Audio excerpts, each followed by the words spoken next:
At ayan po yung kasalukuyan po nilang binubuhusan ng semento. Dito lamang po yan sa kahabaan ng Antipolo Street. At ito po yung nasa pagitan ng Sobriedad Street at ng Permisa Street.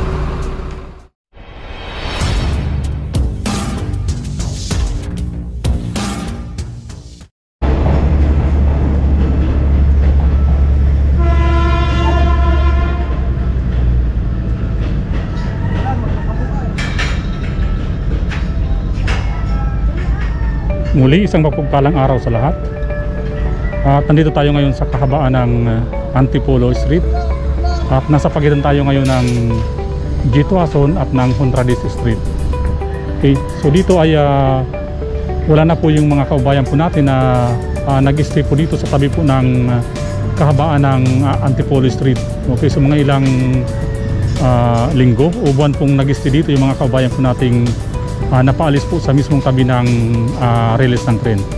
Okay, so ayan po, malinis na po itong kahabaan ng Antipolo Street. Ito po yung nasa pagitan ng Honradis Street at ng G. Tuason Street. Okay, so dito po ay nag-umpisa na po sila ditong magtayo ng mga column. Okay, so ayan po sa pagtawid po nitong Honradis Street, ayan po, so halos kumpleto na po yung itinayo po nilang column. Ayan, so dito po sa pagitan ng G. Tuason at ng Honradis Street ay nag-umpisa na rin po sila dito magtayo ng scaffolding para po sa itatayo po nilang column. Okay, at samahan niyo po ako sa ating panibagong update patungkol nga po dito sa itinatayong NLEX SLEX connector. Okay, so samahan niyo po ako at babaybayin po natin itong kahabaan ng Antipolo Street. Ito po yung papuntang Espanya. Okay, so ito po yung papuntang G. Tuason. Okay, so dito po tayo, ito po yung papuntang Espanya. Okay, tara.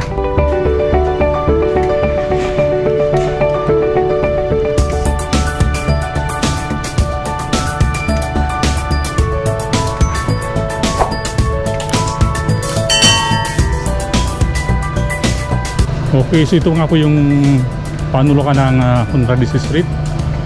So tatawid tayo ngayon dito. So ito po yung kahabaan ng Honradis Street ay pansamantala po munang isinarado sa mga motorista para po bigyang daan. Ito po yung itinatayong NLEX SLEX connector. At dito po sa panulukan ng Honradis Street, sa kahabaan pa rin po ito ng Antipolo Street ay nag-umpisa na po sila dito magtayo ng scaffolding para yan po sa itatayo po nilang column. Ito po yung papuntang G. Tuason. Okay, at ayan po yung itinayo po nilang rebarcades at lalagyan po nila yan ng steel formworks bago po nila buhusan ng semento. At dito po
kabila po yan, ayan po yung release ng train.